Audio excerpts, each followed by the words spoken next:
खौबो जेसेबां आंनि साफ्रोबार लोगोफोर दङ आंनि गोसो गोरबो जिउजों आङो बयखौबो आरो खनसेबाव खुलुमनाय जासिहरो।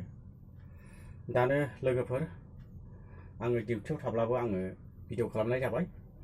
भिडिअआ मोजां जानाय नङा। इयुननि भिडिअआव डिउटिनिफ्राय जेब्ला आं फ्रि जायो अब्ला आङो नोंथांमोननो मोजाङै आङो भिडिअ खालामनानै खिन्थासिगोन। अन्नानै दानि बे भिडिअआव मोजां जाब्लाबो जायाब्लाबो आङो बेखौनो नोंथांमोनजों आङो रायज्लायनो लुबैदों। नोंथांमोनजों आङो बे भिडिअनि गेजेरजों आङो शेयार खालामनो लुबैदों।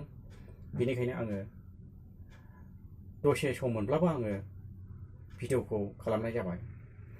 दानो लोगोसे आंनि भिडिअ खालामनायनि मानियानो जाबाय लोगोफोर आरो लोगोसे लोगोफोर आंनि बुंनो नागिरनाय बेनो दायो गोजाम बोसोरा बारलांबाय 2021 मायथाइया आरो 2022 गोदान बोसोर फैबाय।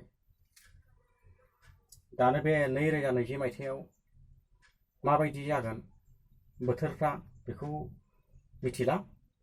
जोंनि सोरजिगिरि आनान गसायाल' बेखौ मिथिगौ। 2021 मायथाइयावथ' गोबांथार बेबायदिनो जाथायफोर जानानै थांबाय।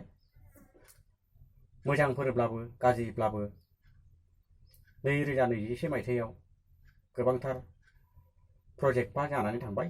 नाथाय नैबे गोदान बोसोर 2022 मायथाइयाव माबायदि जागोन माबायदि सोलिलांगोन बेखौ जोङो एक्जेक्टलि जोङो बुंनो हानाय नंलिया। एकमात्र जोंनि बिफा इसोर आनान गसायाल' मोनथिसिगौ। दानो लोगोफोर जोङो बे जायगायाव एबा बेंगलराव थानानै बे बेंगलर जायगायाव थानानै जोङो गावनि न' बांखौ नागारनानै जोङो डिउटि मावफैनानै दङ। आरो जोङो माब्ला जोङो न'आव पारमानेन्ट थानो मोनगोन जोङो गावखौनो मिथिला। आरो माब्लासिमाव बिनिफ्राय जोङो बेंगलर जायगानिफ्राय माब्ला समाव जोङो थांनो मोनगोन एबा न'आवहाय जोङो थाहैनो मोनगोन जों बेखौ गावनो जोङो मिथिला। एकमात्र जोंनि इसोर आनान गसायाल' मोनथिसिगौ।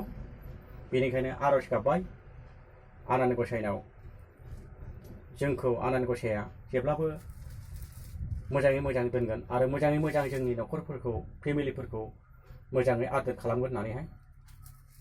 दानो लोगोफोर आङो भिडिअखौ बांद्राय गोलाव खालामनो सानलिया।